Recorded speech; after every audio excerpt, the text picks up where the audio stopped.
Bonjour à tous et à toutes, bonsoir à tous et à toutes, c'est Antoine alias Anubis qui revient pour une nouvelle vidéo, une vidéo info mercato, donc aura lieu dans les périodes de mercato, on est en période de mercato hivernal et on y va pour une vidéo info. Alors au fur et à mesure je mettrai un petit peu des images, tout ça, faut le temps que je maîtrise un petit peu tout, mais je vais commencer à faire un petit peu de contenu. On va parler un peu des infos mercato de ces dernières... de ces derniers jours, il y a eu pas mal de mouvements et c'est vrai qu'il y a pas mal de choses à dire par rapport à ce mercato d'hiver qui est orienté quand même sur du dégraissage et c'est clair que il faut quand même regarder à ça attentivement. En tout cas, on sait aujourd'hui qu'il y a pas mal de choses qui vont bouger. Il y a pas mal de mouvements dans le sens des départs, mais il y a aussi dans le sens des arrivées. En tout cas, il y a des choses qui sont mis en place et qui vont sûrement ne pas trop bouger cet hiver. Alors on va aller dans le sens des départs. Il y a pas mal de prêts qui sont mis en place. Charles Bolly a été prêté au Paris FC sans option d'achat. Il a déjà fait 2 matchs. Il va apporter, je pense, au Paris FC. Faut laisser le temps de reprendre le rythme parce qu'il a pas joué depuis un moment. Je pense qu'il était barré et qu'il voulait surtout pas jouer piston. C'est surtout ça aussi le fait qu'il a été prêté, parce que ça a été dit par Franck Hayes. Il ne souhaite plus jouer piston, c'est pas son poste. Lui, c'est un milieu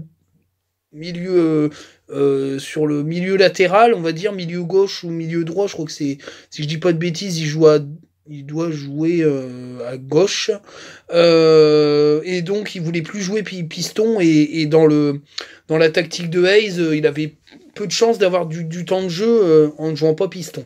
Donc ce prêt, il est très important. Je pense que c'est très intelligent de la part du board et du joueur d'aller dans ce sens-là. En tout cas, pour moi, c'est un jeune joueur qui a beaucoup de talent, mais qui doit encore s'aguerrir à un niveau supérieur. Donc la Ligue 2, c'est plutôt pas mal. Au niveau des départs, il y a aussi le prêt de Cory Séné, hein, le jeune défenseur qui est arrivé il y a 2 ans, qui a joué un petit peu de match en Ligue 2, qui est ensuite resté plutôt au niveau de la réserve, et qui est prêté à Annecy, si je dis pas de bêtises, prêt sans option d'achat, hein. Il va pouvoir s'aguerrir dans les championnats nationaux. Ça va lui faire du bien, c'est plutôt sympa, et c'est plutôt intéressant. Dans dans les jeunes joueurs, il y a aussi le transfert définitif de Després. Alors je vais y revenir avec un petit peu plus de précision. Després est transféré définitivement au Paris FC dans un rôle de numéro 2, peut-être futur numéro 1, puisque De Marconnet commence à vieillir et il s'avance lentement vers sa fin de carrière. Et donc Didier Després a été transféré au Paris FC dans le rôle de numéro 2. Moi, je suis pas forcément je fais pas forcément partie de ceux qui disent que c'est une mauvaise chose. Je pense que s'il n'a pas été propulsé numéro 2, c'est que le staff a jugé qu'il avait pas les épaules pour le faire. Et on a quand même Wilker Farinez en numéro 2, futur numéro 1. Je l'espère fortement, parce que c'est un gardien international colombien qui est quand même très bien coté en Amérique du Sud, et j'ai envie de le voir à l'œuvre. On le verra peut-être en fin de saison quand Lens sera maintenu. Je pense qu'il aura des matchs à faire.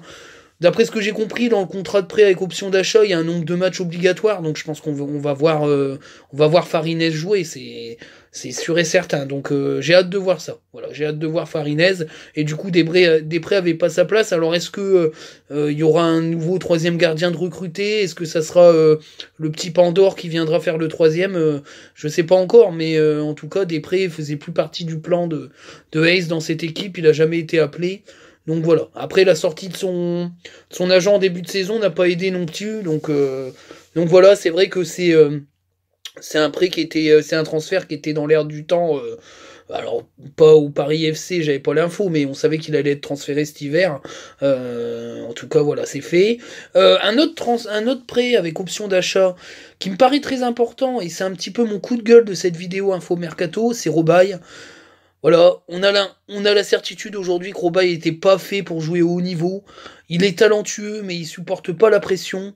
Il l'a pas supporté chez nous parce que le transfert, Il l'a eu sur le dos pendant toute la saison, où il a fait que des bonnes et puis des moins bonnes prestations. Il est parti à Guingamp, qui joue aussi la montée. Guingamp avait des ambitions et il n'a pas supporté aussi la pression là-bas. Et donc il a été prêté avec option d'achat à Valenciennes. Il revient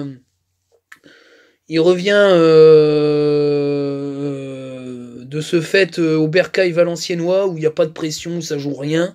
Il va pouvoir se lâcher, voilà. C'est un joueur de club sans pression, donc c'est pas un joueur qui pourra jouer au haut niveau malheureusement pour lui. Puis il commence à prendre de l'âge, hein, il avait 25 ans, il va sur les 26. Donc voilà, je pense que malheureusement, faut tirer une croix sur Robaille et c'est mon coup de gueule parce qu'il a jamais réussi à s'extirper de ce stress et de cette pression. C'est malheureux parce qu'il avait du talent et voilà, c'est malheureux pour lui. Mais retour au Bercail, retour à Valenciennes où il va pouvoir aider cette équipe à finir la saison honorablement. Voilà. Au niveau des départs. Depuis plusieurs jours, Loïc Badet, il est attaqué de tous les sens par Liverpool, par le Milan AC. Rennes et Lyon sont intéressés. Il y a des contacts en Espagne. Alors des contacts, pas avec Loïc Badet, mais des clubs espagnols qui souhaitent voir se faire enrôler Loïc Badet, qui a vraiment fait un début de saison en boulet de canon, qui a débarqué dans la Ligue 1, qui a tout écrasé. Il est monstrueux, ce jeune-là. Hein. On n'a pas vu à ce poste-là, à cet âge-là, depuis... on n'a pas vu aussi bon depuis Raphaël Varane, faut dire exactement. Et la chose, c'est que les dernières infos vont dans le sens d'un prolongement de Loïc Badet sur un très long terme, avec un accord du joueur, pour blinder le joueur cet hiver, pour le blinder peut-être cet été, et puis le vendre l'année prochaine, la saison prochaine, à un très fort prix, parce que je pense qu'il va encore monter ce gamin, et là il a un petit peu... un petit peu comme ça, il est un petit peu dans une vague, peut-être la fatigue, peut-être aussi les sollicitations pour un jeune joueur qui peuvent un petit peu tourner la tête, parce qu'il est pas mal sollicité, son nom arrive, il sort partout, mais voilà, il y aurait un prolongement sur du très long terme de Loïc Badet qui permettrait de sécuriser tout ça et de mettre les choses en l'ordre et puis arrêter la polémique, les rumeurs qui l'envoient un peu partout. Autre info mercato, c'est Kalimundo. Moi j'ai des infos par rapport à quelques contacts parisiens qui vont dans le sens où Pochettino veut absolument faire signer Moïse Kean. Et pour être franc, ça va pas dans le sens d'un retour de Kalimundo à Paris. Voilà, parce qu'il fait un super début de saison et que on s'est dit que Paris allait peut-être le rapatrier parce qu'Icardi était un peu à la ramasse, mais ça va pas dans ce sens-là. Ça va dans le sens où Lens va sûrement pouvoir lever l'option d'achat. C'est en très bonne voie. Moi, je sais de sources un peu proches du club que Kalimundo s'éclate. Il est heureux auprès de Francaise et d'Alou Diarra. Il est super heureux qu'on lui fasse confiance. Même quand il est sur le banc, il se donne à fond. Le gamin, il a un déclic à Lens et il a envie d'y rester. Il a envie de progresser à Lens. Donc son transfert cet été serait en très bonne voie. À part catastrophe, je pense pas que Paris va venir enquiquiner Lens parce que il va sûrement y avoir un recrutement estival assez mouvementé avec l'arrivée de Pochettino qui va vouloir mettre sa patte. Et je ne pense pas que Kalimundo va rentrer dans les plans du PSG. C'est ce qui circule comme info. Voilà. Au niveau des infos mercato, Radovanovic et Diallo sont toujours en instance de départ. On essaye de trouver un point de chute. Et vu les performances de Fortes et Aïdara, il y a la recherche quand même d'un défenseur central gauche spécialiste du poste, avec un profil à la Grady ou un bon profil relanceur pour pouvoir seconder Medina, parce que l'absence de Medina a beaucoup pesé là sur les derniers matchs, même s'il avait eu un coup de moins bien en digérant sa sélection en équipe d'Argentine, mais il y a une recherche de central gauche qui est en place au Racing Club de Lens, mais on fera pas n'importe quoi. Voilà, il y aura pas de panic buy sur un défenseur central. S'ils trouvent la bonne pioche, ils le feront. Sinon, voilà, j'ai pas de nom à donner, mais c'est dans la short list. Par contre, voilà, ça va être vraiment calme. Je pense pas qu'il y aura d'arrivée, même si moi je le souhaitais d'un milieu de terrain offensif pour seconder Kakuta. On compte quand même sur Pereira, le petit Pereira et et Mauricio pour seconder pour seconder Kakuta cette saison. Devant, il y aura pas de recrue et en piston non plus parce que le retour de Cheikh Traoré va peut-être relancer un petit peu de concurrence sur le flanc gauche, en sachant que pour moi le titulaire c'est Boura. Voilà, c'est les petites infos mercato, il n'y a pas grand chose pour l'instant parce que ça s'est pas encore excité, mais quand le mercato va s'éveiller, il va y avoir un jeu de domino, il va sûrement y avoir un petit peu de mouvement, mais c'est plus dans le sens des départs. Voilà, je pense que ils vont essayer de faire une plus-value financière sur Radovanovic, mais il a un gros salaire, et puis Diallo, ils vont sûrement voir pour faire soit un transfert, soit une séparation à l'amiable. Il jouera pas de la saison, c'est sûr et certain. Il fait pas partie des plans de Franck Hayes. Donc on ne le reverra plus incessamment sous peu. Après, il y a Michelin aussi qui a des envies d'ailleurs dans certaines de ses déclarations. Et moi, ce que j'ai comme retour, il est vraiment intéressé par l'Allemagne. Il l'a toujours prôné.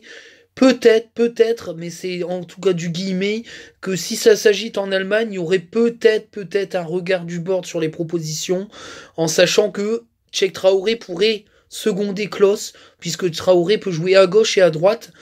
Donc on serait dans ces eaux-là, en sachant que il y aurait aussi la possibilité de promouvoir un jeune du centre de formation au poste de latéral pour remplacer Jonathan Klose, mais voilà, c'est hypothétique, mais en tout cas, la piste allemande, si elle se révèle intéressante et lucrative, sera pas écartée par le bord de Lensois. Voilà pour les infos mercato. Alors, j'espère que la vidéo va vous plaire. Je vais continuer à faire des petits formats comme ça, un petit peu plus petits. Et puis, aller sur de l'analyse de match, on verra un petit peu plus tard. Alors c'est vrai que c'est compliqué parce que comme je suis strike de mon compte principal, ben je diffuse sur l'autre compte. Alors je compte sur les abonnés de mon deuxième compte pour faire pour partager à fond la vidéo. Il y a déjà des vues sur la première, donc je suis super content. Et j'ai 2 abonnés pour l'instant, donc c'est déjà pas mal. C'est pas mal. Il faut démarrer petit pour aller grand. Et je compte sur vous, je vais essayer de m'éclater, essayer d'encore customiser mes vidéos, mais surtout sur du format court, je vais essayer de faire des formats le plus court possible pour pouvoir diffuser assez rapidement mes vidéos. Après, quand on fera du format long, je verrai bien. Je vais un jour passer à la fibre, on est en tirage ici, donc la fibre, elle arrive par d'autres chabots. Donc ça va bientôt venir, mais pour l'instant, je suis en ADSL Wanadu qui fait... Et pour l'instant, pour charger les vidéos, ça prend 30 plombes. Donc pour l'instant, on va rester sur du format court pour pouvoir sortir des vidéos assez quotidiennement. Enfin pour l'instant, pas quotidiennement parce que j'aurai pas forcément des choses à dire tous les jours. Mais on va faire des choses intéressantes. Voilà les amis, et ben je vous dis ciao et à très bientôt pour une nouvelle vidéo. Au revoir.